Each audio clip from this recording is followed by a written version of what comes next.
யோகா தினம் அப்படின்னு ஒரு தினத்தை அனுசரிக்கிறார்கள். நம்ம நாட்டுக்கு இதுவெல்லாம் புதிதல்ல. யோகா தினம்னு ஒரு தினம் தனியாக கொண்டாட வேண்டும் அப்படிங்கிறது புதிதல்ல.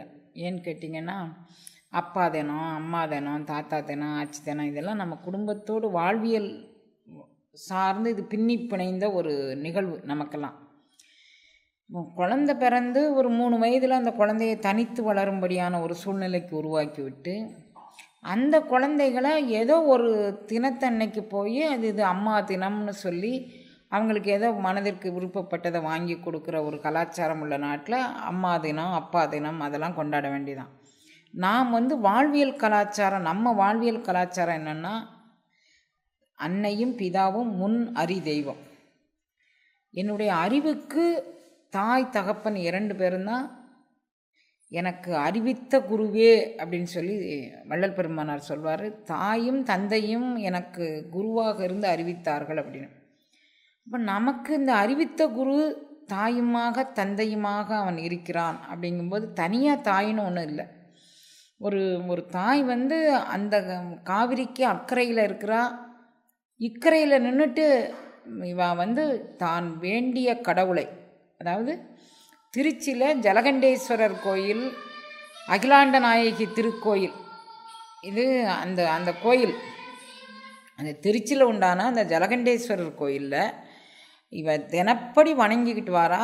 தன்னுடைய மகள் குழந்தை உண்டா இருக்கிறாங்க, அவங்களுக்கு போய் பிரசவம் பார்க்கணும். அந்த அம்மா அக்கறைக்கு இக்கரையில் நின்றுட்டு பிரசவத்திற்கு எத்தனை நாள் இருக்குன்னு தெரியலை. அவளுடைய வேலைப்பளமும் ஒரு மாதம் 2 மாதம் போய் முன்னக்கூட்டியே தங்கி இருக்கிற சூழ்நிலையும் இல்லை. இந்த கரையில் இருந்து அவள் வேலை பார்த்து அதனுடைய இதெல்லாம் கூலியை எடுத்துக்கொண்டு அந்த கரைக்கு போகிறதுக்குள்ளே போகிறதுக்குள்ளே 2-3 தினங்கள் தொடர்ந்து மழை பெய்ய காவிரியை கடக்க முடியலை. அவள் ஜலகண்டேஸ்வரருடைய அடிமை.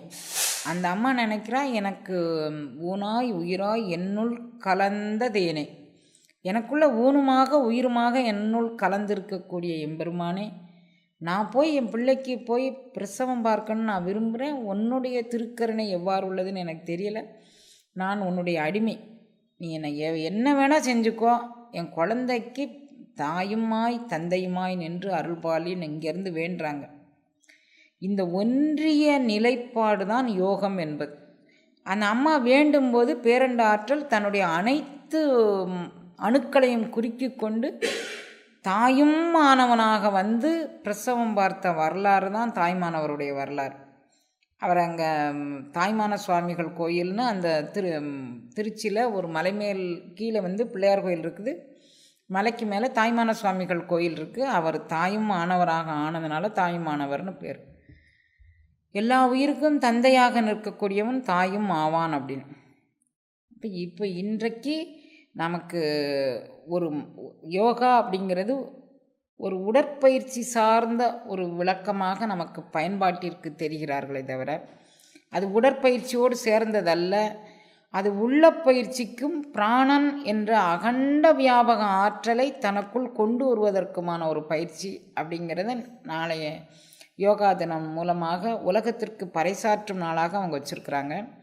2014ஆம் ஆண்டு அமெரிக்கா போகும்போது நமது இன்றைய பிரதமர் நரேந்திர மோடி அவர்கள் ஒரு நாளை யோகா நாள், ஏன்னா அவங்க அப்பா நாளும் அம்மா நாளும் ஆச்சி நாள் தாத்தா நாள்னு கொண்டாடுனாங்க. அப்போ யோகத்திற்கு ஒரு நாள் அப்படின்னு கொண்டாடினா மக்கள் மத்தியில் ஒரு விழிப்புணர்வை ஏற்படுத்த முடியும். அப்படிங்கிறதுக்காக வேண்டி இந்த யோக நிலைப்பாட்டுகளை அவர் சொல்லி அந்த யோகா நிலைப்பாடுகளை பற்றி எடுத்து சொல்லி இந்த யோகத்திற்கு இது நிலைக்கலனாக வித்தாக இருந்து இதை செய்ய முடியும். யோகா என்ன செய்யும் அப்படிங்கிறத திருமூலர் திருமந்திரத்தில் சொல்கிறாரு.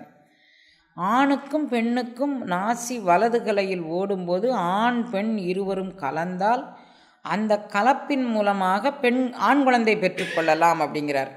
பெண் குழந்தை வேணா இன்றைக்கி சமுதாயத்தில் நமக்கு மன ஒருமைப்பாடும் உடல் ஒருங்கிணைப்பும் இல்லாதனால நான் ஆண் குழந்தை பெற்றுக்கணுமா பெண் குழந்தை பெற்றுக்கணுமான்னு எனக்கு அறிவே இல்லை. எனக்கு இல்லாத அறிவை எப்படி என் பிள்ளைகளுக்கு சொல்லித்தர முடியும்? அதனால் நமக்கு அது தெரியலை. இப்போ ஆணும் பெண்ணும் வலது கலையில் அவர்களுடைய வாசியை ஓட விட்டு அவர்கள் சேர்ந்திருந்தால் ஆண் குழந்தை பிறக்கும்னு திருமூலர் அவருடைய காலம் இன்னும் சரியாக கணக்கிடப்படலை. ஆனாலும் சில அறிஞர்கள் அவர் 5ஆம் நூற்றாண்டு அப்படின்னு சொல்லாங்க. அப்போ இன்றைக்கி 1600 ஆண்டுகளுக்கு முன்னால் ஒரு குழந்தை எப்படி பிறக்கணுங்கிறதுக்கு அவங்களுக்குள்ள உண்டான நிலைப்பாடு எப்படி இருக்கணும் அப்படின்னு சொல்கிறாங்க. அது மட்டும் இல்லை, அந்த குழந்தை வந்து ஒரு 4 மாதம் 5வது மாதத்தில் அதற்கு அறிவு முதிர்ச்சி ஏற்படக்கூடிய காலம் அந்த காலம் வந்து.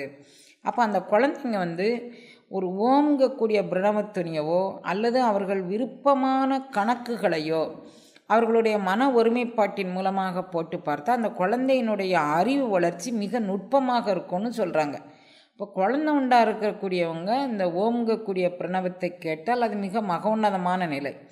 அதை விட்டுட்டாங்கன்னா அவங்க என்ன படிச்சிருக்கிறாங்களோ அந்த படிப்பு சார்ந்து அந்த தொழிலையே அவர்கள் அதில் மிக ஊக்கமோடு ஒருமுகப்பட்ட சிந்தனையோடு வச்சுருந்தா அந்த குழந்தையினுடைய வளர்ச்சி விகிதம் இவ்வளவு இந்த விகிதாச்சாரத்தில் அதனுடைய அறிவு வளர்ச்சி இருக்கும் அப்படிங்கிறாங்க.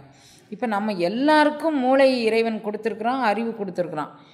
ஐன்ஸ்டீன், மணிவாசகர், வள்ளல் பெருமானார் போன்ற பெரிய பெரிய அறிஞர்களே மொத்தம் அவங்க பயன்படுத்தக்கூடிய 100% மூளையில் அவங்க பயன்படுத்தினது 5லிருந்து 30% வரைக்கும் தான் ஒவ்வொரு விகிதாச்சாரமாக சொல்கிறாங்க. நெப்போலியன் நிறைய பேருனுடைய ஐக்யூ திறனை தேர்ந்தெடுத்து பார்க்கும்போது அவங்க பயன்பாடே 5லிருந்து 30% தான்னா நம்ம மூளைன்னு ஒன்று இருக்குங்கிறதே மறந்துருப்போம்னு நான் நினைக்கிறேன். ஏன்னா நம்மளுடைய அறிவு வளர்ச்சி ஐக்யூ என்னன்னு நம்ம போய் நானோமீட்டரில் போய் சோதனை பண்ணி தெரிஞ்சுக்க வேணும்னு அவசியம் இல்லை. சரி, இந்த ஐக்யூ என்ன பண்ணும் அப்படின்னு சொன்னால், இந்த மூளை வளர்ச்சி நமக்கு என்ன பண்ணும் அப்படின்னா, அந்த குழந்தைங்களுக்கு எந்த வகையில் நம்ம மூளை வளர்ச்சி அந்த குழந்தைங்களுக்கு என்ன பண்ணும் அப்படின்னா, இப்போ நம்ம திருவாசக சிந்தனையிலையோ அல்லது அருட்பாலையோ அல்லது தாய்மானவர் சிந்தனையிலையோ நம்ம மூழ்கணும்னு வச்சுக்கோங்க. அந்த மூழ்கடிக்கிறது வந்து எழுகின்ற தீயை முன்னே கொண்டு சென்றிட்டால் அது மெழுகாய் உருகும், பரிசு எய்திடும் மெய். இந்த உடம்பு பரிசு கிடைக்கும், இந்த உடம்புக்கு ஒரு கிஃப்ட் இறைவன் கொடுக்கணும்னு நான் நினைக்கிறான். அப்போ நீங்கள் வந்து ஒருமுகப்பட்ட சிந்தனையை நீங்கள் கொண்டு சென்றீர்களே, ஆனால் அந்த ஒருமுகப்பட்ட சிந்தனை மூலமாக உங்கள் குழந்தைக்கும் அதே அறிவு வளரும். இப்போ நான் ஒருமுகப்பட்ட சிந்தனையை நான் கொண்டுட்டு வரலை அப்படின்னா என்னை சுற்றி இருக்கிறவங்களுக்கும் ஒருமுகப்பட்ட சிந்தனை வராது. அதை இந்த சுவர்கள் சில இடங்களுக்கு நீங்கள் போனீங்கன்னா உங்களுக்கு சொல்லுவாங்க, இந்த இடத்துக்குள்ளே போகும்போதே என்னை அறியாமல் ஒரு மயிர்கூச்செறிவு எறிந்தது, ஒரு மேனி சிலிர்த்தது, புல்லெரித்தது அப்படின்னு சொல்லுவாங்க. இது புறமெய்ப்பாட்டின் காரணம். அகமெய்ப்பாட்டின் காரணம் என்பது உள்ளமாலும் வெளிப்பட நம்ம குலுங்கி அழ மாட்டோம். உள்ளத்துக்குள்ளே எப்போதும் ஏதோ ஒரு வகையில் நமக்கு ஒரு தாக்கம் இருந்து கொண்டே இருக்கும். அது மாதிரி நாம் வந்து கூறியது கூறல் குற்றம் அப்படின்னு ஒரு விதி இருக்குது இலக்கணத்தில். எதை கூறியது கூறல் குற்றம் அப்படின்னா, இலக்கண லாவாக இருக்கட்டும், இலக்கியத்தில் ஒரு விதியாக இருக்கட்டும், அது ஒரே விஷயத்தை மீண்டும் மீண்டும் நாம் சொல்லிக்கொண்டே இருந்தோம்னால் அது தவறு அப்படின்னு. ஆனால் கூறியது கூறல் குற்றம் இல்லை, சொல்லி சொல்லி பண்ணி பாட வேண்டும் இறைவனுடைய நாமத்தை அப்படின்னு சொல்கிறாங்க. இறை அனுபவத்தை சொல்லி சொல்லி பார்க்க வேண்டும், பண்ணி பார்க்க வேண்டும். உலகியலில் சொல்லி சொல்லி பார்த்தோன்னா நம்மளுடைய காமம் அதிகமாகும், கோபம் அதிகமாகும், வேகம் அதிகமாகும், வெகுளி அதிகமாகும். நம்மகிட்ட உண்டான வேண்டாத்தனங்கள் என்ன உண்டோ அத்தனையும் அதிகமாகிக்கிட்டே போகும். அவ்வளவு அதிகமாக எங்கேயோ எப்போதோ நடந்த சம்பவத்தை நம்ம ஒருத்தங்கிட்ட சொல்ல போகிறோன்னா அது 15 வருஷத்துக்கு முன்னால் கூட இருக்கலாம். நான் எப்படி பேசினேன் அப்படிங்கிறத சொல்ல வரும்போது நாம் அதே கோபத்தாக்குதலுக்கு ஆளாகும், அதே காமத்தாக்குதலுக்கு ஆளாகும். இது இப்படி நடந்தது, நான் அதுக்கு இப்படி சொன்னேன். எங்கிட்ட ஒரு மனசு கஷ்டமாக இருக்குன்னு பேசுகிற குழந்தைங்க கூட அவங்க வீட்டுக்காரங்கிட்ட சண்டை போட்டால் நான் இப்படி பேசினேன்னு சொல்லும்போதே அவங்க என்கிட்ட தான் சண்டை போடுறாங்களோ அப்படின்னு சொல்லக்கூடிய அளவுக்கு அவங்க சண்டை இருக்கும். அப்போ அவங்ககிட்ட எவ்வளோ சண்டை போட்டிருப்பாங்க. அவங்ககிட்ட சண்டை போடும்போது அவங்களுடைய நாடி நரம்புகள் எல்லாம் துடிச்சிருக்கும், மனசு துடிச்சிருக்கும். ஒவ்வொரு செல்லும் அதனுடைய துடிப்பை ஏற்றி நமக்கு உடம்புக்கு நல்லது செஞ்சுருக்காது. அதே இது மீண்டும் ரிப்பீட்டேஷனாக ஒன்று சொன்னதே சொல்லிகிட்டு இருந்தோம்னு வச்சுக்கோங்க, ஒவ்வொரு நாடி நரம்புகளும் அதனால் தாக்கப்படும். அந்த தாக்கப்பட்ட நாடி நரம்புகளில் வளரக்கூடிய குழந்தைகள் நன்றாக இருக்காது. இப்போ நீங்கள் பிரகலாத சரித்திரத்தை வச்சுக்கோங்க, அல்லது வீராபிமன்யோட சரித்திரத்தை எடுத்துக்கோங்க. அவங்கள் தாயார் 2 பேரும் பிரகலாதனுடைய பிரகலாதனுடைய அம்மாவை வந்து அவன் அப்பா நாரதரை பார்த்து ஞானம் பெறுவதற்காக வேண்டி இயற்கை தீர்மானிச்சுது. அதனால் பிரகலாதனுடைய அப்பா வந்து இவள் வந்து எப்போ பார்த்தானாலும் விஷ்ணு பக்தி செய்துக்கிட்டு இருக்கா அப்படிங்கிறதுக்காக வேண்டி இவளை வெட்டி கொன்றுவோம் அப்படின்னு அவர் நினைக்கிறாரு. வயத்தில் குழந்தை வளர்ந்துக்கிட்டு இருக்கு.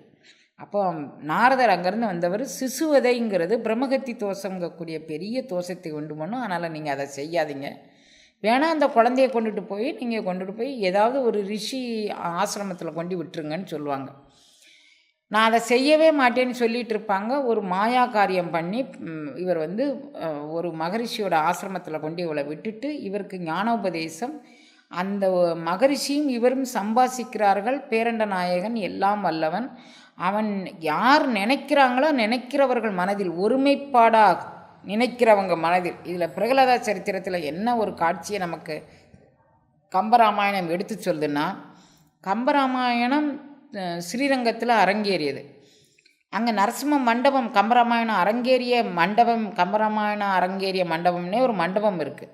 அந்த மண்டபத்தில் தூணில் நரசிம்மருடைய சிலை இருக்குது.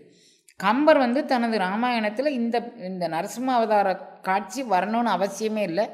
ஆனால் அவருக்கு என்னவோ நரசிம்மர் மேலே அவர் இஷ்ட தெய்வமோ என்னவோ தெரியல, ஒரு காட்சியை அந்த நரசிம்ம அவதார காட்சியை அதில் படம் பிடிச்சி வைக்கிறார். அந்த படம் பிடிச்சி வைக்க ராமாயணத்திற்கு இதுக்கு என்ன சம்பந்தம் அப்படின்னு தெரியல. ஆனால் இதில் இடைச்செருகலாக அந்த ஒரு காட்சியை படம் பிடிக்கிறார். அந்த படம் பிடிக்கும்போது கம்பராமாயணம் சபையில் அரங்கேற்றினா தான் ஏற்றுக்குவாங்க. இப்போ நம்ம ஒரு புத்தகம் எழுதுகிறோம், அதுக்கு ஒரு விழா எடுக்கிற மாதிரி, ஒரு நாட்டியம் ஆடுறவங்க அதை அரங்கேற்றுத மாதிரி, இப்படி ஒவ்வொன்றுக்கும் அரங்கேற்று காதைன்னு ஒன்று இருக்குது. கம்பராமாயணத்தை அரங்கேற்று காதையில் அரங்கேற்றும் போது அந்த ராமாயண மண்டபத்தில், கம்பராமாயணம் அரங்கேற்ற மண்டபத்தில் இருக்கக்கூடிய அந்த சிலை நரசிம்ம அவதாரத்தை பற்றி சொல்லும்போது நான் வந்து என்னுடைய பக்தன் கேட்குறான், உன்னுடைய கடவுள் எங்கடா இருக்கிறான்னு. அவன் தூணிலும் இருப்பான் துரும்பிலும் இருப்பான்னு அவன் சொல்கிறான். எங்கும் நிறைந்திருப்பான்னு முதல்ல சொல்கிறான். எங்கும் நிறைந்திருப்பான்னு இந்த தூணில் இருப்பானான். அவன் தன்னுடைய விதியை தானே தேடிக்கொள்வதற்காக வேண்டி அந்த தூணில் இருப்பானான்னு உடைச்சான். தூணிலும் இருப்பான், சதகோடி கூறிட்ட துரும்பிலும் இருப்பான். 1 2 இல்லை, ஒரு சின்ன துரும்பு எடுத்து சதகோடியாக 1000 கோடியாக நீ பங்கு வச்சானாலும் அதிலும் இருப்பான் ஈசன் அப்படின்றான் அந்த குழந்தை. இப்போ ஏன் சாமி நீங்கள் அவதாரமே எடுத்து வரல அப்படின்னு சொன்னால், ஏகப்பட்ட இரண்யகசிப்புகள் இப்போ வந்துட்டாங்க. ஆனால் ஒரே ஒரு பிரகலதனுக்காண்டி நான் வெயிட் பண்ணிக்கிட்டே இருக்கிறேன்ப்பா நாராம் பகவான் நாரதர்கிட்ட.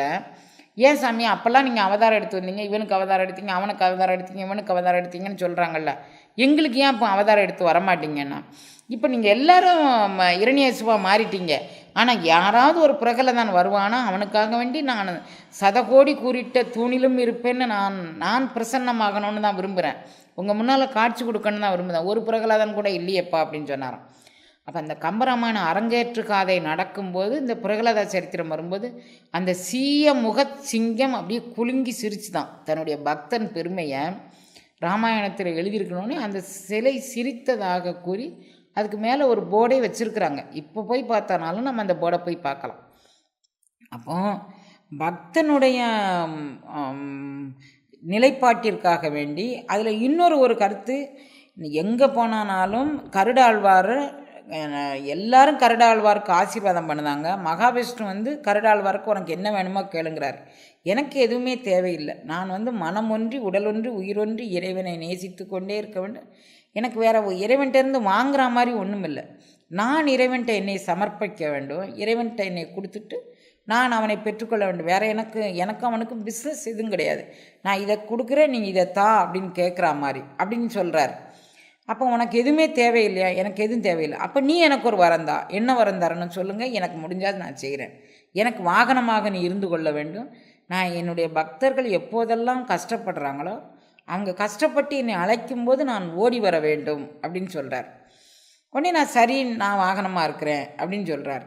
அப்படி வாகனமாக இருந்தவருடைய வர சொல்லி அவர் மீதியேறி வந்து அருள்பாலிக்க கூட பொறுக்காமல், இவன் ஒன்றி இருந்து நினைமின்கள் உந்தனக்கு ஊனமில்லை. மனம் ஒன்றி உடல் ஒன்றி உணர்வு ஒன்றி இருந்தான், ஆனால் ஊனம் இல்லாமல் இன்னைய வரைக்கும் பிரகலாத சரித்திரம் வந்து வைணவ சம்பிரதாயத்தில் மிக பவித்திரமான ஒரு சரித்திரமாக பேசப்படுது. அந்த பிரகலாத சரித்திரம் சொல்லும்போது அவன் அப்பா இரண்யகசிப்பு கொண்டு போய் அவன் அம்மாவை முனிவருடைய ஆசிரமத்தில் விட்டுருந்தார். அந்த குழந்தை ஒரு புருஷனால் கைவிடப்பட்ட ஒரு பெண், அது ராணி, அவளுக்கு எப்படி மனநிலை இருந்திருக்கும் பாருங்க. ஆனால் அவள் கவலையே படலை. எம்பெருமான் எனக்கு கருணை பண்ணியிருக்கான். என்னன்னா, இந்த குழந்தை எப்போ பார்த்தானாலும் சத்சங்கம் கேட்டு வாழணும். ஏன்னா ஒரு முனிவருடைய ஆசிரமத்தில் வேதபாராயணம் நடக்கும், 4000 திவ்ய பிரபந்தம், தேவாரம், திருவாசம், எது இஷ்ட தெய்வமோ அவர்களுடைய அந்த இஷ்ட தெய்வத்தினுடைய வழிபாடு நடக்கும். நியமமான முறையில் காலையில் இத்தனை மணிக்குனா இத்தனை மணிக்கு எந்திப்பாங்க, இத்தனை மணிக்குனா இத்தனை மணிக்கு பாராயணம் பண்ணுவாங்க, இத்தனை மணிக்குனா இத்தனை மணிக்கு தியானம் பண்ணுவாங்க, இத்தனை மணிக்கு யோகாபியாசம் பண்ணுவாங்க. இறைவனை ஒரு ஒழுங்குமுறைப்படி அவர்கள் தியானிப்பார்கள், அவர்கள் ஜபம் செய்வார்கள். அதில் இருந்து வளரக்கூடிய பெரும்பேற்றை இறைவன் என் பிள்ளைக்கு கொடுக்கணுங்கிறதுக்காண்டி என்னுடைய கணவன் மனதுக்குள்ளே புகுந்து இந்த மாதிரி காரியத்தை பண்ணியிருக்கிறான் அப்படின்னு. நம்ம சங்கத்தில் பிள்ளைங்க இன்னும் நாளைக்கு டெலிவரி வரைக்கும் இன்றைக்கி 9 பெரியவங்கள்லாம் சொல்லுவாங்க, எதுக்கு நீங்கள் 10 மணிக்கு போயிட்டு வாரீங்கன்னு. எந்த பிள்ளைகளும் அதை கேட்கவே இல்லை. சத்சங்கம் கேட்டால் நல்ல குழந்தை பிறக்கணும் அம்மா சொன்னாங்க. பிரகலாத சரித்திரம் சொல்லியிருக்கிறாங்க, இவருடைய சரித்திரம் சொல்லியிருக்கிறாங்க, அபிமன்யு சரித்திரம் சொல்லியிருக்கிறாங்க. கட்டாயம் சத்சங்கம் கேட்டால் அந்த குழந்தைங்க நல்லா வாழும், அவ்வளோதான் அவங்களுக்கு ஒரு கான்செப்ட். அதுலேயே அவங்க அப்படியே வளர்ந்தாங்க. அவங்களுக்கு எந்த விதமான பயமோ அச்ச உணர்வோ எதுவும் இல்லை. அந்த குழந்தைங்களும் அதுக்கு தகுந்த ஒரு ஞானத்தில் ஒரு மோனத்தில் அவங்க பிறந்திருக்கிறாங்க. அப்போ நமக்கு அடிப்படை என்னென்னா ஒன்றி இருந்து நினைமன்கள். ஒன்றுதல் அப்படிங்கிறது எல்லாருக்கும், யார் என்ன எப்படி நாள் இருந்தாலும் குறை சொல்லுவாங்க. குறை சொல்கிறவங்களுக்கு ஏதேனும் ஒரு சாக்கு கிடைக்கணும்னு அவசியமே இல்லை. கிடைக்காத சாக்கை பிடிச்சிக்கிட்டு கூட குறை சொல்லுவாங்க. ஆனால் நமது லட்சியம் என்ன? ஒன்றி இருந்து நினைமென்கள் ஒன்றனக்கு ஊனமில்லை, கன்றிய காலனை காலால் கடிந்தான் அடியவர்க்காக. யாருக்காண்டி கடிந்தான்? அடியவர் நலம் பெற வேண்டும் என்பதற்காக வேண்டி காலால் கடிந்தான். அப்போ அந்த அடியவர் நலத்திற்காக வேண்டி இறைவன் கடிந்தான்னா, அந்த கடிந்த இறைவனை சென்று தொழிமின்கள் தில்லையில் சிற்றம்பலத்து நட்டம் என்று வந்தா என்னும் எம்பெருமான் தன் திருக்குறிப்பே. இப்போ நாம் ஒன்றாமல் இருந்து எல்லார்கிட்டையும் ஒரு நம்ம குறைகளை நிறைகளை நம்ம சொல்லிக்கிட்டு இருக்கோம். அப்போ சொல்லிக்கிட்டு இருக்கிறோம், நம்ம ஒன்றாமல் இருந்து சொல்கிறோம், அவங்களும் ஒன்றாமல் இருந்து கேட்குறாங்க. ஆனால் 2 பேருடைய கான்செப்ட் என்ன? பொழுது போயிடுச்சு. நீங்கள் தில்லையுள் சிற்றம்பலத்து நட்டத்தை மனதை கவனித்து அங்கே ஒன்றினீர்களையானால், அநாகதத்தில் உங்கள் மனதை ஈடுபடுத்தினீர்களையானால் சென்று தொழிவீர்கள் தில்லையுள் சிற்றம்பல நட்டம். அந்த வாசி உங்களை அப்படியே மேலேற்றிட்டு போய் ஒருமுகப்பட்ட சிந்தனையில் நமக்கு மேல்நிலை அனுபவம் என்னவோ அதை காட்டித்தரும். அப்போது நமக்கு தில்லை நடம் பெருசா, இந்த சாதாரண விஷயம் பெருசா? இப்போ நம்ம குழந்தைங்க எதை கேட்கணும், நாம் அவர்களுக்கு எதை போஷிக்கணும், எதை பரிசாக கொடுக்கணும், இதுதான் பரிசு அப்படின்னா நம்ம குழந்தைங்களுக்கு ஏதோ ஒரு கிஃப்ட் கொடுக்கணும்னா எதை கொடுக்கணும்? நாம் அவங்க வளரும்போதே இந்த பக்தி, இந்த ஞானம், இந்த வைராக்கியம், இந்த ஒன்றுதல். நீ இது வீட்டு பாடம் படிக்கதான எல்லா அறிஞர்களும் அந்தந்த பாடத்தில் ஒன்றி இருக்க போய் தான் அவன் ஒரு அறிஞனாக உலகத்துக்கு வெளிப்பட்டு தோன்றி இருக்கிறான். இவருடைய கதையில் சொல்லுவாங்க, அவர் தண்ணி தொட்டிக்குள்ளே இருந்து அவர் ஒன்றி இருந்து நினைக்கும் போது குளிச்சுட்டு இருந்தாராம். அந்த ஆடையை கூட உடுத்திக்காமல் அவர் வெளியே ஓடி வந்தார் அப்படின்னு ஐன்ஸ்டீன் தியரியை பற்றி சொல்லும்போது சொல்லுவாங்க. அப்போ நான் எதில் ஒன்றி இருக்கிறோமோ அப்போ புறவழி சிந்தனைகள் நமக்கு இருக்கக்கூடாது. அதுதான் ஒன்றுதல் அப்படின்னு பேர். அப்போ புறவழி சிந்தனையில் ஒன்றாமல் பிராணனோடு ஒன்றி அந்த பேரண்ட நாயகன்கக்கூடிய பிராண ஆற்றலோடு, அந்த பேரண்ட நாயகனுடைய பிராண ஆற்றலை பெற்றுக்கொண்டு தான் இந்த பிராணன் இயங்குகின்றது. அப்போ இந்த பிராணனோடு ஒன்றி அந்த பிராணனை அடைய பண்ணும் பயிற்சி தான் யோகாங்கிறது. சிவயோகம் என்னும் சாரத்தை தெரிந்தவர்கள் உடம்பை ஒருத்தி மடக்க வேண்டாம். உங்களுடைய மனதை ஒருமுகப்படுத்துங்கள், உங்களுடைய உடம்பை ஒருமுகப்படுத்துங்கள் அப்படின்னு சொல்லி இவர் சொல்கிறார் அருணகிரிநாதர். குருநாதன் சொன்ன சீலத்தில் மனத்தை இருத்துமின் அப்படிங்கிறார். அவர் என்ன குருநாதர் உனக்கு காட்டி கொடுத்தாரோ குறியாய் குறித்தனை அப்படின்னு சொல்லுவார் தாய்மான சுவாமிகள். குற்றாலத்து குறியாயிருந்தும் அப்படின்னு சொல்லுவார் மணிவாசக பெருந்தகை. குறி அப்படிங்கிறது நம்மளுடைய புருவ மையம். இங்கே நீங்கள் மனதை ஒன்றுவித்து உங்களுடைய உடலையும் மனதையும் எப்படியாவது இறைவனோடு நான் கலந்து விட வேண்டும், இறை அனுபவத்தை பெற வேண்டும், இறைவனுக்காண்டி வாழ வேண்டும், மீதி எனக்கு என்ன கர்மா தேறி நான் என்ன விட்டேனோ அதை நான் அனுபவிக்க தான் செய்யணும், வேறு வழி இல்லை. தீதும் நன்றும் பிறர் தர வரப்போகிறதில்லை. ஏதோ எந்த விஷயத்தில் எது தீது நடந்துச்சு எது நன்று நடந்துச்சு நமக்கு தெரியாது. நாம் அதற்கான சால்ஜாப்பும் தேடிக்கொண்டு இருக்க வேண்டியதில்லை. நீங்கள் பெரிய பெரிய பொருளெல்லாம் கொண்டுட்டு நாம் இப்போ ஒரே பிறவியில் நான் இதை சாதிக்க போகிறேன் அப்படின்னு சொன்னால் நாம் அது சாத்தியம் இல்லை. ஏதோ ஒரு படி எடுத்து வைப்போம் அப்படின்னா, யோகா தினம்னு சொன்னால் இன்றைக்கி ஒரு நாள் எல்லாருமா கூடி ஒரு சபையை கூடி ஒரு இடத்துல பயிற்சி பண்ணிவிட்டு அதை உடனே துண்டை உதறி தோளில் போட்டு போகிறது இல்லை யோகாங்கிறது. ஒரு கால பூஜை என்று சதாகால பூஜையாக என்னை நியமித்தேன் அப்படிங்கிறார். அப்போ நினைப்போர் நெஞ்சம் அன்றாக இன்பக் கூத்தாட வல்ல பிரானை சதாகால பூஜையாக நான் எனக்குள் வைத்து கொண்டு என்னுடைய உடல் பொருள் ஆவியெல்லாம் அவங்கிட்ட கொடுத்துட்டு அவன் இஷ்டப்படி நான் அந்த கர்மாவை செய்கின்றேன். இதற்கும் எனக்கும் எந்தவித தொந்தமும் இல்லை. இது ஏற்கனவே நியமிக்கப்பட்டு இந்த பிறவி வந்திருக்கு.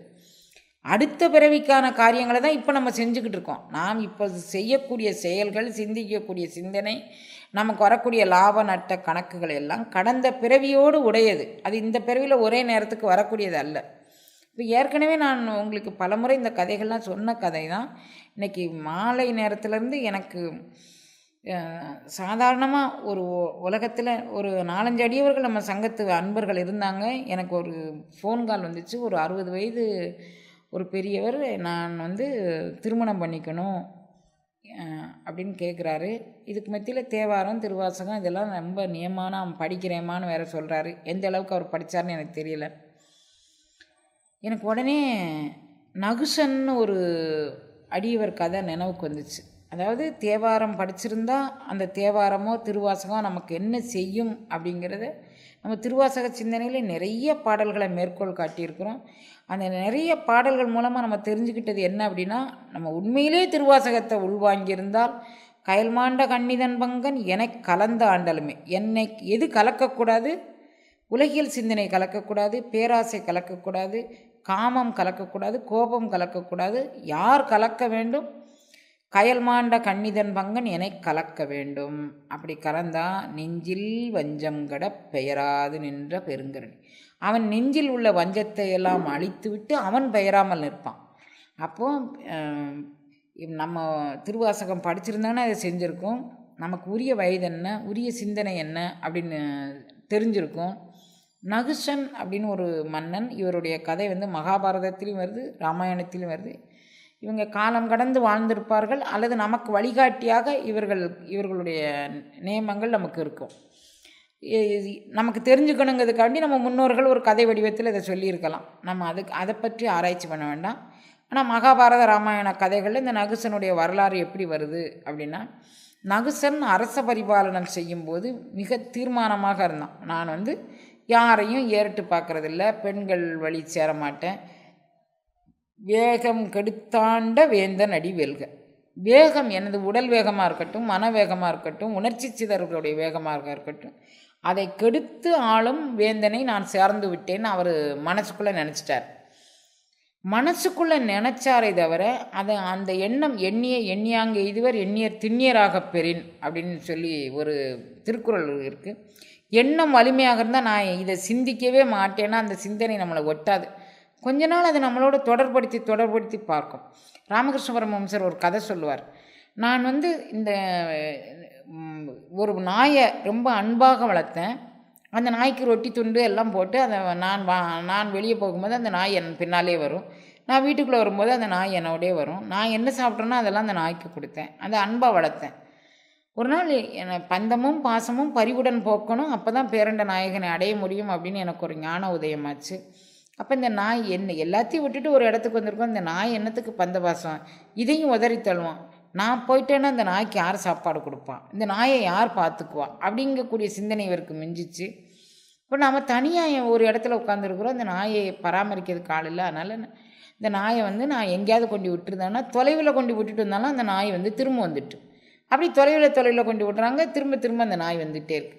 அப்போ இதை எட்டி உதைச்சிருவோம் அப்படின்னு சொல்லிட்டு அவர் அந்த எட்டி உதைச்சா கூட அந்த நாய் மீண்டும் வரும். அது மாதிரி தான் காமம், கோபம், லோபம், மோகம், மதம், ஆச்சரியம் இவ்வாறு குணங்களும் நீ இவைகளெல்லாம் உன்னை பந்தப்படுத்துகின்றது என்ற ஞானத்தை முதலில் தெரிந்து கொள். ஏன்னா முதல்ல நாயை ரொட்டி துண்டு போட்டு அதை அன்பாக வருடி விட்டு குளிப்பாட்டி வச்சு நம்ம தான் வளர்த்தோம். அந்த நாய் இப்போ வேண்டான்னு சொல்லும்போது இந்த பந்த பாசங்கள் எப்படி நம்ம நாயை வளர்த்தோமோ அது மாதிரி இந்த உணர்வுகளையும் நம்ம வளர்த்துக்கிட்டோம். நம்ம சாப்பாடு போடும்போது இந்த கதை பேசி அந்த கதை பேசி அந்த கதை பேசி இந்த கதை பேசுறதுலேயே நமக்கு இத்தனை குணங்களும் வந்துருச்சு. தனித்தனியாக ஒவ்வொரு குணமாக வரணும்னு அவசியம் இல்லை. ஒரு கதையை பேசுகிறோன்னு வச்சுக்கோங்க, அது ஊரா வீட்டு கதையாக இருக்கட்டும், உடனே நாம் அதில் எந்த விஷயத்தில் பாதிக்கப்பட்டோம், எந்த காலத்தில் பாதிக்கப்பட்டோம், அது எல்லாம் அவங்களுக்கு ஒரு கதையாக ஓடுது. இந்த இந்த இதே விஷயத்துக்காண்டி இந்த சின்ன குழந்தை இப்படி பெருசாக நினைக்குதேன். நான் இருக்கும்போது நான் எப்படி வாழ்ந்தேன், என்னுடைய அம்மா அப்பா எப்படி வாழ்ந்தாங்க, எங்கள் தாத்தா பாட்டி எப்படி வாழ்ந்தாங்க, அது இவங்க கதையை தானே கேட்குறோம். நமக்கு இதில் சம்மந்தம் இல்லைன்னு நமக்கு தோண மாட்டேங்குது. பல பிறவிகளாக இருந்த கர்மா வினைகள் நம்மளோடு ஒட்டி கொண்டு வந்து அந்த சிந்தனை தொடரை நம்மளோடு எங்கோ ஒரு ஓரத்தில் ஒரு குப்பையாக கிடந்திருக்கு. அது இதுவரைக்கும் நம்ம மறந்துட்டோம் அப்படின்னு நினச்சிக்கிட்டு இருக்கோம். இதுவரைக்கும் நான் அந்த மயக்கு நம்மளை தாக்கலைன்னு நினச்சிக்கிட்டு திடீர்னு அது குப்பு குப்பு குப்புக்குன்னு வருது இந்த மாதிரி கதையை கேட்கும்போது. அதனால தான் சேரிடம் அறிந்து சேர்ந்திட தாக்கில் தப்பாது சாரம் அபகீர்த்தி அப்படின்னாங்க. சேர்ந்த இடத்த சேர்ந்தது தான். இதெல்லாம் ஒரு பொசுக்குமா, இதெல்லாம் எங்கள் காலத்தில் இதெல்லாம் ரொம்ப இதை விட 1000 மடங்கு மோலானவங்கள்லாம் இருந்தாங்கம்மா. அவங்கெல்லாம் ஒரு தூசின்னு தள்ளிட்டாங்க. அவங்க கூட சேர்ந்து நாங்களும் தூசின்னு தள்ளிட்டோம். இப்போ எங்கள் கூட உங்களுக்கு சேர முடியல. டிஸ்டன்ஸ் நிறைய நீங்கள் வச்சுருக்கீங்க. ஒரு நேரத்தில் ஒருத்தங்க ஒரு கணவன் மனைவிக்கு உண்டான ஒரு அன்பு, ஒரு புரிந்துணர்வை இந்த கம்யூனிகேஷன் கேப்னு ஆங்கிலத்தில் சொல்லுவாங்க. அதாவது தகவல் தொடர்பு வந்து கொஞ்சம் இடைவெளி விட்டுருந்ததுன்னு வச்சுக்கோங்க, அப்போ அவங்களுடைய ஒற்றுமை அதிகமாகும். இப்போ நம்ம புருஷன் பொண்டாட்டி சண்டைன்னா உடனே ஒரு ஃபோன் இருக்குது, என் கூட இவர் சண்டை போட்டாருன்னு சொல்கிறதுக்கு அந்த ஃபோன் பயன்படுது. உடனே இந்த தாயோடைய மனநிலை எப்படி இருக்குது, அடுத்த நிமிஷம் நேற்றே சண்டை போட்டான்னு சொன்னான், இன்றைக்கி நல்லா சாப்பிட்டானா, நல்லா சாப்பிட்டா இல்லையா, உடனே எப்படி வச்சுக்கிட்டான், ஏது வச்சுக்கிட்டான், உடனே இவளுக்கு ஒரு ஃபோன் இருக்குது. அப்போ இப்படியே இந்த ஃபோனை போட்டு அவங்க 2 பேருக்குள்ளே ஒருத்தர் ஒரு ஸ்பரிசம் பட்ட உடனே ஆஃப் ஆயிடுவாங்க. இது பெரிய வித்தை, இந்திரஜால வித்தையில் இது ஒரு பெரிய வித்தை. அவனுடைய நோக்கில் இவள் விழுந்துருவா, இவனுடைய நோக்கில் அவள் விழுந்துருவா. அதுக்கு நாம் யாரும் இடம் கொடுக்கறதில்ல. ஏன்னா இந்த கம்யூனிகேஷன், இந்த ஒரு தொலைத்தொடர்பு வந்து ரொம்ப சுருங்கிட்டு. அப்போ எவ்வளோ தொலைவில் இருந்தாலும் இப்போ வந்து முன்னால் புருஷன் பொண்டாட்டி கோச்சிட்டு வர்றதுங்கிறது ரொம்ப அபூர்வம். ஏன்னா தனிவழி பயணம் போகக்கூடாதுன்னு சொல்லி காலங்காலமாக வச்சுருந்தாங்க. அப்போ போக மாட்டாங்க. அப்படியே போனாலும் ஊர்க்காரங்க பிடிச்சி ஒரு ஒற்றுமையாக்கி 2 பேரையும் சேர்த்து வச்சுருவாங்க. இதெல்லாம் சகஜம் அந்த நாளையில். இப்போ அப்படி இல்லை. இப்போ நம்ம மனசு, நம்ம உடம்பு இதெல்லாம் என்ன பண்ணுது அப்படின்னு கேட்டிங்கன்னா, இது மாதிரி தனிவழி பயணம் போகிறதுனா நம்ம டக்குன்னு எடுக்கிறோம், ஒரு ஆட்டோ வரும், யார் ஊர்க்காரங்க பார்க்குறதோ ஒரு கால் டாக்ஸி பிடிக்கிறோம், யாருக்கும் நம்ம அவகாசம் கொடுக்கறதில்ல, நம்ம நாட்டில் போய்கிட்டு இருக்கோம். இதுக்கெல்லாம் என்ன காரணம்? ஒருமித்த மனது இல்லாத காரணம். வெறுமனை நீங்கள் நம்ம எக்ஸசைஸை யோகாவாக நம்ம பார்க்கல. அதாவது ஒன்றுதல் தான் யோகாங்கிறது. எதனோடு ஒன்றுதல் அப்படிங்கிறத நம்ம ஒரு கணக்கு வச்சுக்கணும். நாம் செய்யும் தொழிலில் ஆர்வமாக செஞ்சுட்டு கொஞ்ச நேரம் நம்ம ஓய்வெடுத்தோம், இந்த காலையில் நடந்த குப்பையில் நம்ம ஒன்ற வேண்டாம் அப்படிங்கக்கூடிய பயிற்சி, யோக பயிற்சிங்கிறது மிக பவித்திரமானது. அது மனதோடு இணைந்து, உடலோடு இணைந்து, உணர்வோடும் இணைந்து செஞ்சால் அதன் மூலமாக எதையும் சாதிக்கலாம். இப்போ அவர் என்கிட்ட சண்டை போட்டு போகிறாரு, நான் மனத்தால் உடலால் மத்தியானம் வர்றதுக்குள்ளே நான் அவரை கன்வின்ஸ் பண்ணிக்கோன்னு நீங்கள் ஆழமாக நினைங்க. மத்தியானம் அவர் கன்வின்ஸ் ஆகி வந்து நான் காலையில் அப்படி நடந்திருக்கக்கூடாது, தப்புன்னு சொல்லுவார். நமக்கு அந்த பயிற்சியும் இல்லை, முயற்சியும் இல்லை நம்மகிட்ட. சரி, கொஞ்ச நேரம் அமைதியாக இருப்போம்னா இருக்க விடுறதும் இல்லை. இந்த தொலைத்தொடர்பு சாதனங்கள் இது மூலமாக போட்டு ரொம்ப குப்பையை போட்டு கிளறிடுறாங்க, நமக்கு ஒன்றும் செய்ய முடியல. ஆனால் பாருங்கள், கணவனுக்கும் மனைவிக்கும் சண்டை, இவ குழந்தை இருக்கா, இவ வந்து கிருஷ்ண பக்தியை ஊட்டிடுவா, இவன் வயிற்றில் பிறக்க பிள்ளை தான் இரணியகசிபை கொல்லும் அப்படின்னு தெரிஞ்சு போச்சு. தன் வயிற்றில் பிறக்க குழந்தை தன்னை கொல்லுங்கிறதுனால அந்த தாயவே கொல்ல அவன் தீர்மானம் பண்ணிட்டான். அவனை கொண்டுட்டு போய் எல்லாரும் ஒரு மாயாஜாலம் பண்ணி அவரை மகரிஷி ஆசிரமத்தில் விட்டுருக்கான். அந்த அம்மா அவனை பற்றியே நினைக்கல பாருங்கள். இந்த குழந்தை அவனை கொல்லாமல் திருத்தி பணிகொள்ள வேண்டும்னு அந்த அம்மா வேண்டிக்கிட்டாங்க. வேண்டிட்டு ஒவ்வொரு கணமும் மனம் ஒன்றி அவங்க பிரார்த்தனை பண்ணுறாங்க. அவனை திருத்துறதுக்காக வேண்டி அந்த குழந்தையும் ரொம்ப பிரார்த்தனை பண்ணுது. கடைசி இறைவனால் தடுத்தாட்கொள்ளப்படணுங்கக்கூடிய ஒரு கருணைக்கு இவர் வந்து கருடன்ட்ட ஒரு வாக்கு கொடுத்துருந்தார் பாருங்க, நான் வந்து நீ இல்லாமல் நான் எங்கேயும் போகிறதில்லைன்னு.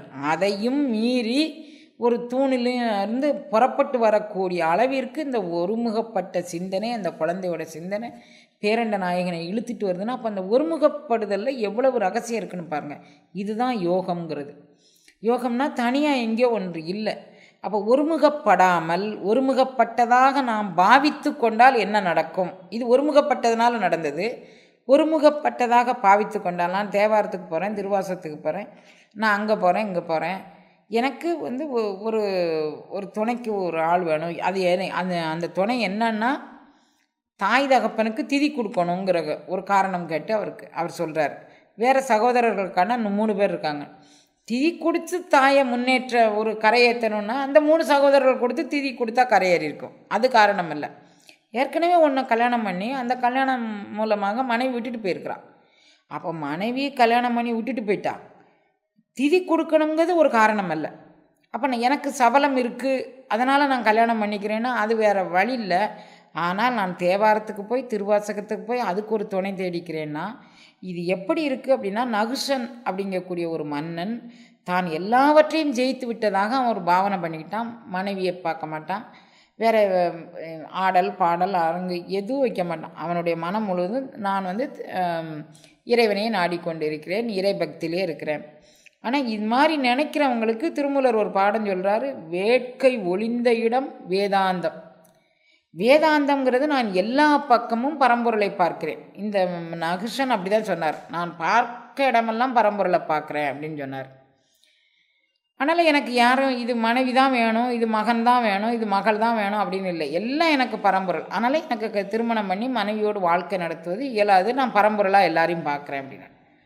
அப்போ எல்லாரும் சரி அரசன் சொல்கிறான், அப்போ நம்ம பணிஞ்சு தான் ஆகணும். இது சரியா தப்பா, இவன் நல்லவனா கெட்டவனா நம்ம ஆராய்ச்சி பண்ண முடியாது. அப்போ அவன் எல்லா ஆள்கிட்டையும் போய் எனக்கு எப்படியாவது நான் மேலோகத்துக்கு இந்த உடலோடே போகணும், எனக்கு அதுக்கு ஒரு கருணை பண்ணணும், நீங்கள் எனக்கு ஒரு யாகம் பண்ணி தரணும்னு கேட்டாங்க. உடனே அந்த முனிவர் சொன்னார், யாகத்தில் ஏதாவது பிழை ஏற்பட்டுரும், இது ஏற்பட்டு அது ஏற்பட்டுரு. ஒரு யாகம்ங்கிறது நடவாததை நடத்தி தர்றதுக்கு பேர் தான் யாகம்னே பேர். அப்போ நிறைய நடவாததை நடத்தி தரணும்னா, அந்த நடத்தி தரக்கூடிய யாகசாலையில் யார் யாகம் பண்ணுறாங்களோ, பண்ணுறவங்களும் பண்ணுறதுக்கு யார் காசு பணம் கொடுக்குறாங்களோ அல்லது பொருள் அளிக்கிறாங்களோ, ஒரு யாகம்ங்கிறது தானம் இல்லாத யாகம் கிடையாது. அப்போ காசு கொடுக்குறவங்களும் இது புண்ணிய பணிக்கு கொடுக்குறோம், இதுக்கு எனக்கு சம்மந்தம் இல்லை, என்னுடைய முன்னோர் செய்த புண்ணியமோ நான் செய்த புண்ணியமோ இந்த பேர் கிடச்சிருக்குன்னு கொடுக்கணும். அதை கொடுத்துட்டு நான் யாகத்துக்கு இதை கொடுத்தேன்னு சொல்லக்கூடாது. தானம் பண்ணுறவனும் நான் என்னுடைய தவத்தால் தானம் பண்ணினேன், நான் பண்ண யாகத்துக்கு இந்த தானம் அப்படின்னு நினைக்கக்கூடாது. எம்பெருமான் இந்த யாகத்தை பண்ணும் பெரும்பேற்றினை எனக்கு அளித்தலாம், அதுக்கு இவைகள்லாம் தானம் அப்படின்னு நம்ம பண்ணணும். அப்போ இது ரெண்டும் இருந்து பண்ணினாதாங்க அதுக்கு பேர் யாகம். நீ வேணா வேட்கை ஒளிந்த இடம் வேதாந்தம் அப்படின்னு சொல்லி வேதத்தின் அந்தம் எது சொல்லுதுன்னா, ஞானத்தின் மோன வரம்பு தான் வேதத்தின் அந்தம் அப்படிங்கிறது இலக்கணம். ஞானத்தின் மோனவரம் என்ன? மௌனமாக இருக்கணும், எந்த செயலும் இல்லாமல் இருக்கணும், அதுதான் ஞானத்தின் மோனவரம்பு. அப்போ ஞானத்தின் மோனவரம்பை பெற்றுக்கொண்டு எந்த செயலும் சிந்தனையும் இல்லாமல் எம்பெருமானை குறித்தோ அல்லது இன்றைக்கி எனக்கு விதிக்கப்பட்ட வேலை என்னவோ அதை குறித்தோ நான் செஞ்சுக்கிட்டு இருந்தேன், அதுதான் வேதாந்தத்தினுடைய சாரம். இப்போ மகரிஷி என்ன, நகுஷன் என்ன கேட்குறான், அரசன் நான் ஆணையிடுறேன், நான் இந்த உடலோடு நான் வந்து இந்திரலோகம் போகணும், எனக்கு அதுக்கு நீங்கள் எல்லோரும் யாகம் பண்ணித்தரணும். எல்லா முனிவரும் கைவிட்டுட்டாங்க. ஒருத்தர் நான் ஏற்றுக்கிறேன் அப்படின்னு சொல்லி ஏற்றுட்டு அவர் அதுக்காக வேண்டி சங்கல்ப பூஜைன்னு ஒரு 48 நாள் பண்ணுவாங்க யாகம் பண்ணுறதுக்கு. நான் இந்த யாகத்தை பண்ண போகிறேன், அதுக்கு என்னுடைய புலன்கள் பொறிகள் ஒத்துழைப்பு செய்யணும். நம்ம எல்லா அஷ்டதிக் பாலகர்கள்னு 8 திசையிலும் 4 திசை நேர் திசை, 4 திசை கோண திசை, 8 திசைகளுக்கும் ஒவ்வொரு தேவர்கள் காவல்காரர்களாக இருக்காங்கன்னு ஒரு நியதி இருக்குது. அந்த 8 திசை காவலர்களையும் கூப்பிட்டு நான் யாகம் பண்ண போகிறேன், இந்த யாகத்திற்கு யாரும் இடையூறு வரக்கூடாது, நீங்கள் அதுக்கு எனக்கு உதவி செய்யணும்னு சொல்லி அவர்களை முதல்ல சரணாகதி பண்ணிக்கணும். அப்புறம் பிராணாவை நான் ஒருமித்த கருத்தோடு நான் யாகத்தில் ஆகுதி பண்ண போகும்போது என்னுடைய பிராணன் எப்படி அந்த ஆகுதிக்கு தகுதியானதாக இருக்குது, நான் அந்த பிராண ஆற்றலோடு என்னுடைய பிராண ஆற்றலையும் நான் ஒருங்கிணைத்து வச்சுருக்கேனா அப்படின்னு வச்சுருக்கணும். இப்போ இங்கே இதில் ஒரு ஹோல் இருக்குதுன்னு வச்சுக்கோங்க. இந்த ஹோல்லேருந்து மேலேருந்து ஒரு ஹோல்லேருந்து ஒரு ஆற்றல் வருது, இந்த ஹோல்லேருந்து ஒரு ஆற்றல் போகுது. இரண்டும் மெர்ஜாகக்கூடிய அளவிற்கு கூர்மையான கூர்த்த மெய்ஞானம் கொண்டு உணர்வார்தம் கருத்தின் நோக்கரிய நோக்கு. இப்போ மெய்ஞானம் கொண்டு உணரணும், அது கூர்த்த மெய்ஞானம் கொண்டு உணரணும், அவர்களுக்கு தான் இது சாத்தியம் அப்படின்னு இருக்குது. அப்போ இதுக்கெல்லாம் ஒரு 48 நாள் இல்லை, 3 மாதம் இல்லை, 6 மாதம் இல்லை, பயிற்சி பண்ணிட்டு தான் அந்த அந்த நிலைப்பாடுகளை நம்ம கொண்டுட்டு வரணும். இந்த பயிற்சியை இவங்க பண்ணுறாங்க. இந்த மெய்ஞான பயிற்சி என்னங்கிறத இது இவங்க பண்ணுறாங்க. அந்த பயிற்சியில் 48 நாள் சங்கல்பம் பண்ணிவிட்டு இவர் யாக பூஜைக்கு ரெடியாக வந்துட்டார். அந்த யாக பூஜைக்கு ரெடியாக இவர் பண்ண உடனே நகுஷனும் யாகத்துக்கு தயாரித்து அவர் பக்கத்திலே இருக்கான். அவனும் 48 நாள் சங்கல்பமாக எடுத்துக்கிட்டான். அந்த சங்கல்ப பூஜை முடிஞ்சோடனே இவங்க யாகத்துக்கு தயாராகி யாகம் நடந்துட்டுருக்கு. நடந்த உடனே இவர் பூர்ணாகுதி அப்படின்னு ஒரு பொருளை இறைவனுக்கு சமர்ப்பணம் பண்ணுவாங்க. ஒவ்வொரு பொருளாக அந்த யாகத்தில் போடுவாங்க. அதை அந்த அஷ்டதிக்கு பாலகர்கள்னு 8 திசைகளிலும் இருக்கக்கூடியவர்களுக்கு போய் சேரும். அப்புறம் அஸ்வினி குமாரர்கள் அவர்கள் 2 பேரும் எங்களுக்கு யாகத்தில் பங்கு வேணும்னு ஒரு முனிவரை குறித்து அவருக்கு வரம் கொடுத்துட்டு அதை அவங்க வாங்கிக்கிட்டாங்க. அந்த 2 பேருக்கு வேறு இவங்க தானம் கொடுக்கணும். இவை எல்லாம் தானத்தை அவர்கள் பெற்றுக்கொண்டு இந்த யாக பலனாக அவங்களுக்கு பூரணமாக அவங்க என்ன கேட்குறாங்களோ அதை கொடுக்கணும். இப்போ யாகத்தினுடைய மகிமை என்னன்னு இப்போ நீங்கள் புரிங்க. அப்போ தான் ஒரு இடத்துல யாகம் நடக்கும்போது நம் மனம் மொழி மெய்களால் நம்ம அந்த யாகசாலைக்குள்ளே நடக்கக்கூடிய காரியங்கள், தேவர்கள் அங்கே ஆகுதியை வாங்கக்கூடிய ஒரு தன்மை, அதெல்லாம் நமக்கு புரியும். இப்போ இவங்க இவ்வளவு யாக சாலைக்குள்ளே இவர் இவ்வளவு எல்லாத்தையும் போட்டு யாகம் பண்ணி ஆகுதி பண்ணுறாரு. முழுமையாக இவனை நகுஷனை நான் இதுக்கு அனுப்ப போகிறேன், சொர்க்கலோகத்துக்கு, நீங்கள் எனக்கு கருணை பண்ணுங்கன்னு சொல்லி ஆகுதியை பூர்ணாகுதின்னு பண்ண போனார். அவர் தான் உள்வாங்கி கொண்ட அந்த பேரண்ட ஆற்றலினுடைய சக்தியெல்லாம் அந்த பொருளில் வச்சுட்டு ஆகுதிக்கு அவர் தயாராக இருந்தார். அப்போ அசரீர் கேட்டது, நீ இவ்வளவு பிரயாசப்பட்டியப்பா, இந்த உடலோடு சொர்க்கம் போகிறது அப்படிங்கிறது, இந்த உடல் சார்ந்த குற்றங்கள் எவ்வளோ இருக்குன்னு நீ உனக்கு அளவு பார்க்க தெரியுமா? உன்கிட்ட ஏதாவது நானாமீட்டர் வச்சுருக்கியா? மிக நுண்மையான நானாமீட்டர் கொண்டு இந்த உடல் சார்ந்த குற்றங்கள் என்னென்னு அளவு பார்த்தியா? சரி, எவ்வளவோ நீ பிரயாசப்பட்டு அவனும் பிரயாசப்பட்டு நீங்கள் யாகம் பண்ணிட்டீங்க. அந்த யாகத்தினுடைய பலன் என்னென்னா, இவ்வளவு நேரம் இந்திரனாக இவன் அமர்வான். பூலோகத்திலேருந்து அவன் அவளை போய் அவ்வளோதான் அவனுடைய நேரம். அதுக்கு மேலே அவனுக்கு மேலுலகத்தில் அவனுக்கு வேலை இல்லை. அவன் இந்திரனாக பதவி ஏற்பான். இந்திரன் மேலுலகத்தில் என்ன செய்வான்? தன்னுடைய பதவிக்கு ஆராயினும் இப்படி ஒரு யாகம் பண்ணி, ஒரு தானம் பண்ணி, ஒரு தவம் மேற்கொண்டு, ஒரு அறிவு மேற்கொண்டு அவன் அந்த பதவிக்கு வந்துடக்கூடாதுன்னு யார் தவம் மேற்கொண்டாலும் அவங்க தவத்திற்கு ஏதோ ஒரு வகையில் இடையூறு பண்ணுவான். மனத்தை கலைச்சி விடுவான், உடம்பை கலைச்சி விடுவான், உணர்ச்சிகளை கலைச்சி விடுவான், ஏதாவது ஒன்று செய்து. ஏன்னா முதல்ல ஒவ்வொரு பதவியாக எனக்கு இந்திர லோகமாலும் அச்சுவை வெறினும் வேண்டேன் அரங்கமா நகருளானே அப்படிங்கிறாரு. இந்திரலோக பதவி கிடைச்சா கூட எனக்கு வேண்டான்னு சொல்லக்கூடிய மனநிலை ஒரு மனநிலைக்கு ஒருத்தனுக்கு வரணும். அப்போ வானேயும் பெறல் வேண்டேன் மண்ணாழ்வான் மதித்து மிரேன். எனக்கு வானம் கொடுத்தாலும் எனக்கு வேண்டாப்பா. இந்த தவம் மேற்கொள்ளும் போது இவைகள்லாம் சேரும். எண்ணிலியாகிய சித்திகள் என்னை எய்துருமாகாதே அப்படிங்கிறார். அப்போ இவைகள் தன்னால் சரி, இவங்க தன்னுடைய உடலை யாக குண்டமாக ஆக்கி கொண்டு எல்லா உணர்ச்சி சிதறல்களையும் அது உள்ளே போட்டு பொசுக்கி பேரண்ட நாயகன்கக்கூடிய ஒரு ஞான அக்னியை உள்ளே எழுப்பும்போது இந்த உணர்ச்சி சிதறல்கள் அந்த ஞானத்தில் பொசுங்கும்போது பெறக்கூடிய ஒரு அனுபூதி. அந்த அனுபவத்திற்கு முன்னால் நம்மளை மயக்கிறதுக்கு நிறைய விஷயங்கள் சேரும். நீ உன்னுடைய உடலையே யாக குண்டமாக்கி கொண்டு உன்னுடைய அது உள்ளிருந்து பெறக்கூடிய உணர்ச்சிகளையே ஆகுதி ஆக்கி கொண்டு நீ முயற்சி பண்ணுற குழந்தை, உனக்கு இந்திரலோக பதவிங்கிறது இவ்வளோ இருக்குது. உன்னுடைய ரம்பை உனக்கு சேவை செய்வா, ஊர்வசி சேவை செய்வா. இந்திரலோக பட்டம் பதவிங்கிறது மிக பவித்திரமானது.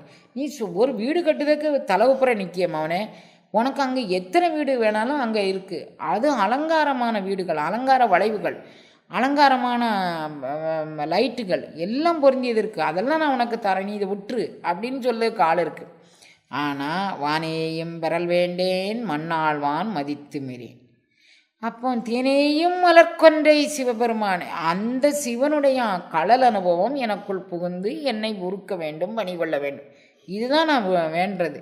வேறு எனக்கு என்ன கொடுத்தானாலும் எனக்கு வேண்டான்னு எல்லா அருளாளர்களுக்கும் இந்த அனுபவம் கிடச்சிருக்கு. ஆனால் அவங்க அதில் உறுதிப்படணுன்னாங்க. அது நிற்க வச்சது எதுன்னா அவர்கள் ஒன்றிய மனநிலையில் செய்த யோகம்.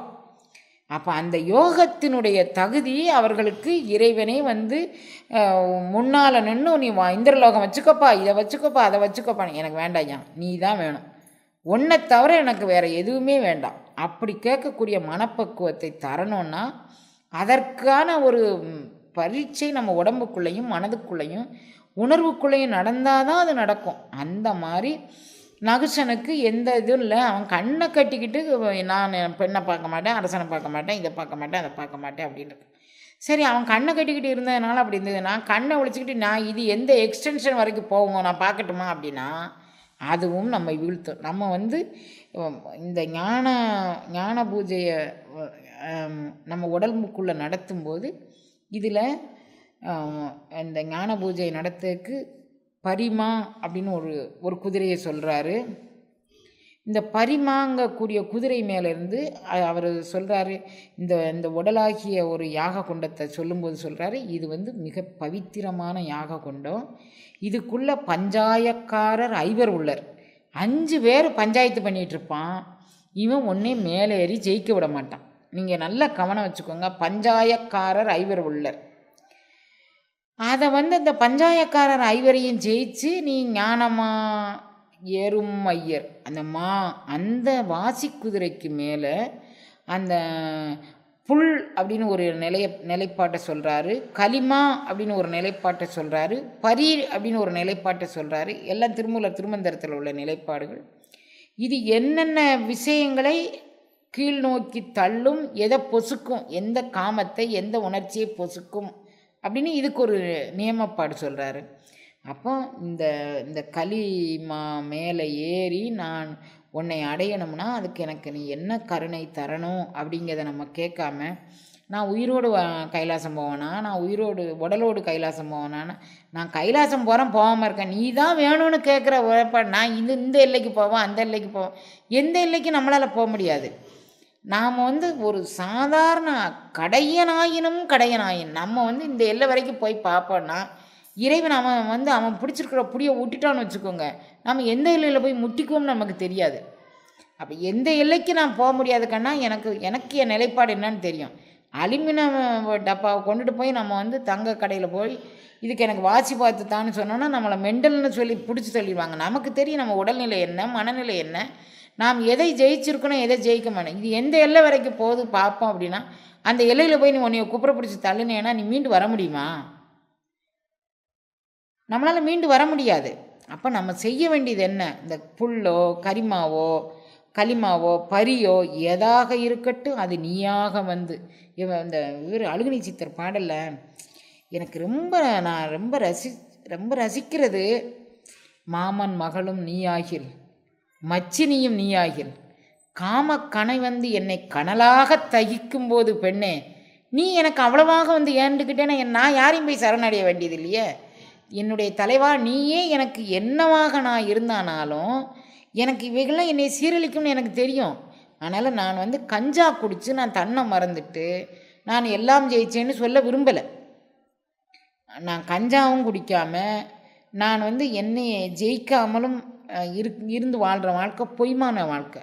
அப்போ நான் உன்னையவே எல்லாமா நினைக்கிறேன். அந்த எல்லாமா நான் நினைக்கிறதுல இதுவாகவும் நான் நினச்சிக்கிறேன். அப்போ காமன் கணை என்னை கனலாக தகிக்கும்போது நீயே ஏன்றுகொள் அப்படிங்கிறது இறைவன்கிட்ட வேண்டிக்கிட்டோன்னா இந்த மாதிரி நம்ம 60 வயசு 50 வயசு 40 வயசு நம்ம அதுக்கு இது கிடையாதுல்ல, சரண் புகுந்துருக்குறோம். சரணடைந்த உயிரை நான் காப்பாற்ற மாட்டோம்னு அவன் பிடிச்சி தள்ளுனாம்னா குறை அவனுக்கு தான். எண்ணின் மிக்கார் என்னை ஆறடியான் எண்ணின் மண்ணும் உத்தரகோச மங்கைக்கரசின் சீரடியான் அடியான் என்று நின்னை சிரிப்பிப்பேன். கேவலம் உனக்கு தாண்டா, எனக்கு ஒன்றும் கேவலம் இல்லை. நான் இவ்வளோ காலம் வாழ்ந்த வாழ்க்கை உன்னை நம்பி வாழ்ந்த வாழ்க்கை, அதில் ஒரு பொய்மை ஏற்பட்டுச்சுன்னா அதுக்கு யாருக்கு பொறுப்பு? சிப்பம் இப்படி தானே அவன் தலைவனுடைய கதின்னு சொல்லி ஒன்றை சிரித்து சுப்ப மாட்டேனா? அப்போ நம்ம அந்த உறுதிப்பாடு என்னுடைய சரணாகதியில் நான் உறுதிப்பாடாக நிற்கும் பட்சத்தில் கட்டாயம் பேரண்ட நாயகன் இந்த குழந்தை என்ன சரணடைஞ்ச குழந்தைய நான் யார் கையிலும் ஒப்படைக்க மாட்டேன். வேலைக்காரி கையில் ஒப்படைச்சா அவள் கட்டாயம் மாமிசம் ஊட்டுவா, மாயையை ஊட்டுவா, எல்லாம் ஊட்டுவா. நானே வைத்து கொண்டேனானால் அந்த குழந்தை எங்கேயும் திசை திரும்பாது. அதுதான், அம்மா தான் வேணும் எனக்கு, அப்பா தான் வேணும் எனக்கு, வேறு எதுவும் வேண்டான்னு சொல்லக்கூடிய அளவுக்கு இறைவன் நமக்கு ஒரு மன வலிமை தரணுங்கிறதான் யோகாவருடைய நிலைப்பாடு. இப்போ நகுஷன் ஒரு இவ்வளோ நேரம்தான் இந்திர பதவி கிடைக்கும் அப்படின்னா இவன் இந்திர லோகத்துக்கு போயிட்டான். போகும்போது ஆனால் இவன் ஒரு மாயை தோற்றத்தை நாம் எல்லா உயிர்களையும் இறங்கணும், அது பண்ணணும், இது பண்ணணும்னு. ஆனால் ஒரு விஷயம் வச்சுக்கோங்க, கிளிக்கு 1000 தர நம்ம புகட்டினாலும் அது ராமாங்கும் சிவாங்கும் நம்ம என்ன புகட்டுதமோ அது சொல்லும். பூனையை பார்த்துச்சுன்னா கிளி கீக்கின்னு தான் கத்தும். அது அந்த நேரத்தில் சிவலோகத்தை நான் வேண்டுதேன், எனக்கு சிவலோகம் சம்பவிக்கும்னு அது சொல்லவே சொல்லாது.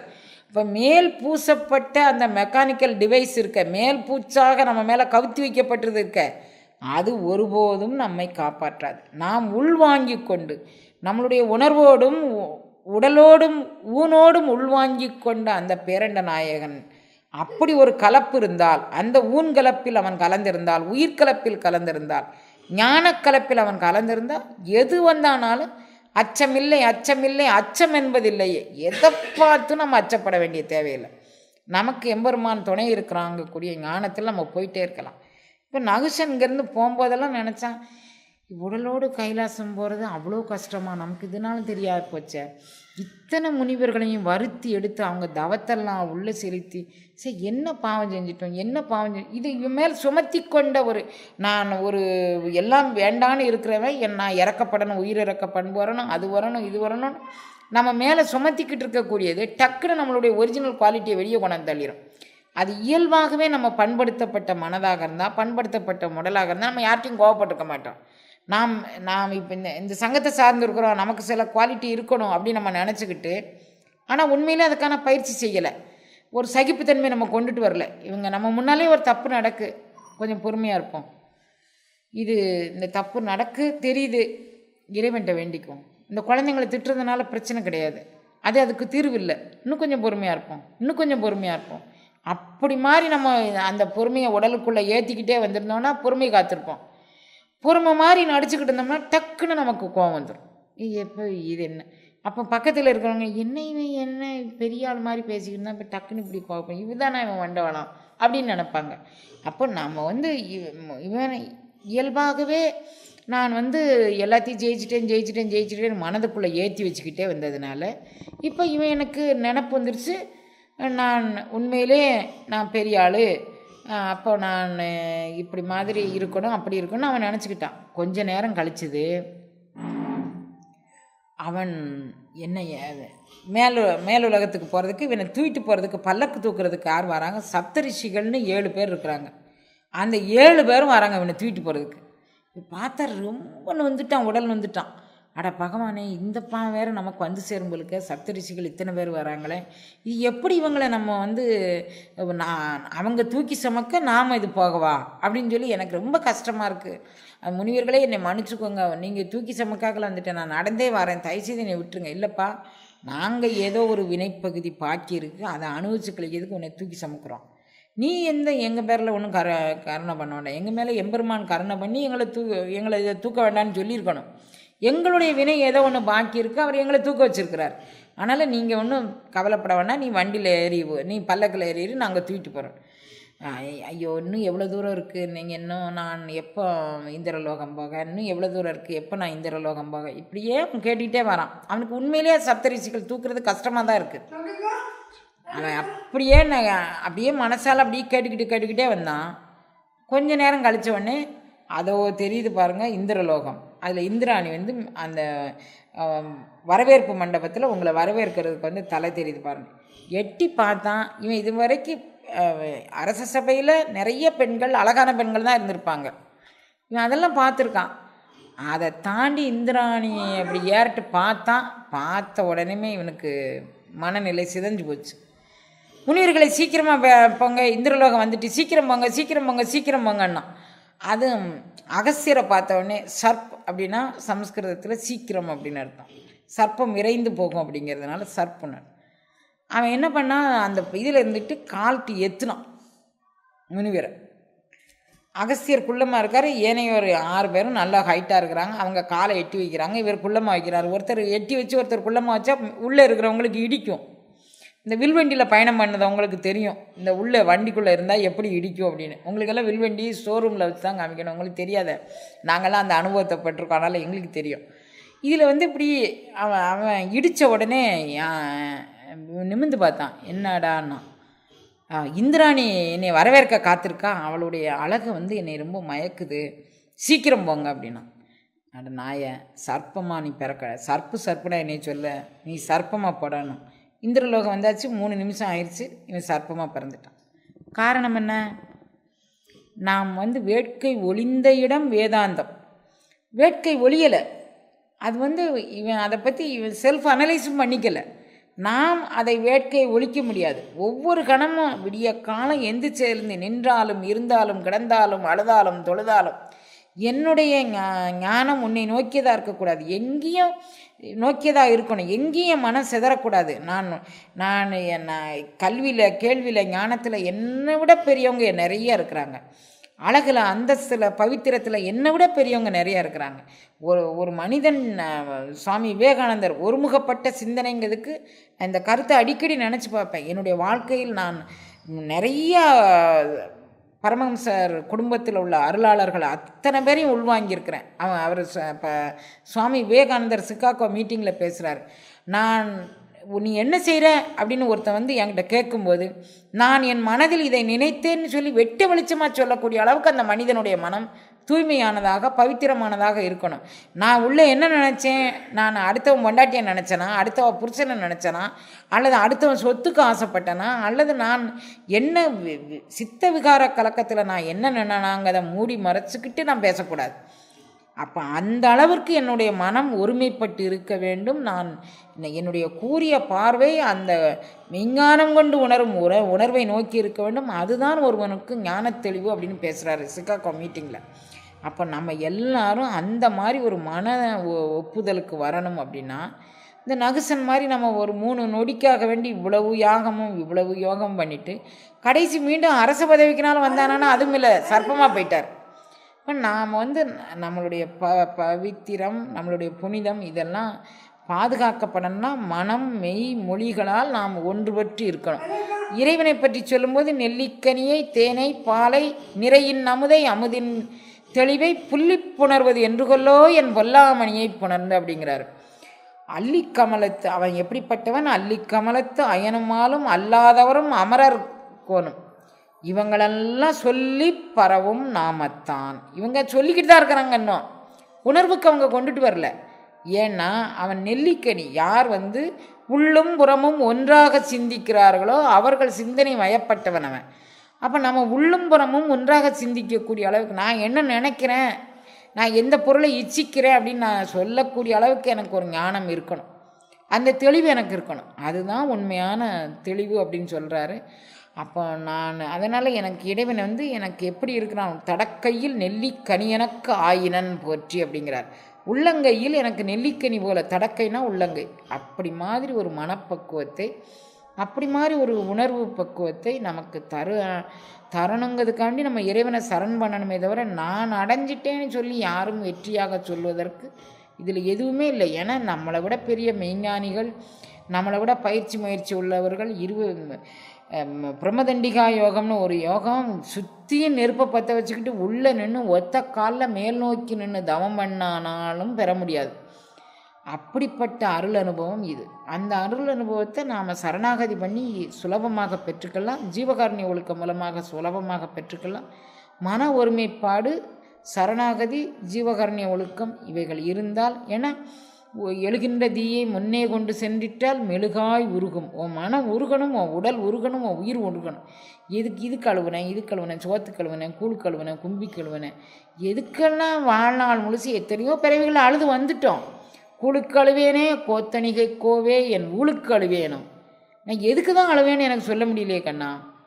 எதுக்கு அழுதானாலும் நான் உனக்கு அழுது அழுக இருக்கணும்.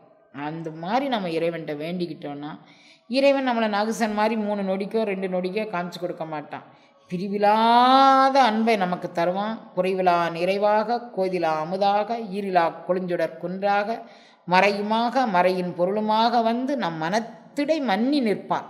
அந்த இறைவனை இப்படி குறைவிலா நிறைவாக மனத்தில் மன்னுவது தான் யோகத்தினுடைய நிலைவு. கோதிலா அமுதாக நாம் உட்கொள்வதுதான் யோகத்தினுடைய நிலைப்பாடு. மறையுமாய் மறையின் பொருளுமாக உணர்வதுதான் யோகத்தினுடைய உட்பாடு. அதை விட்டுட்டு நம்ம உடல் வலிய ஒரு பயிற்சி செஞ்சோம்னா அது நோயற்ற வாழ்விற்கு உதவும். அந்த பயிற்சி உடற்பயிற்சி. யோகம் என்பது இறையோடும் உயிர்கள் அனைத்திலும் சர அசர உயிர்கள் தோறும் சாற்றிய பொருள்கள் தோறும் விராவி நிற்கும் அந்த வித்தகப் பொருளை நாம் அவர்களோடு கலந்து நம்மை அவர்களோடு கலக்கச் செய்து உணரும் உணர்வு தான் யோகம் அப்படிங்கிறத புரிஞ்சுக்கோங்க.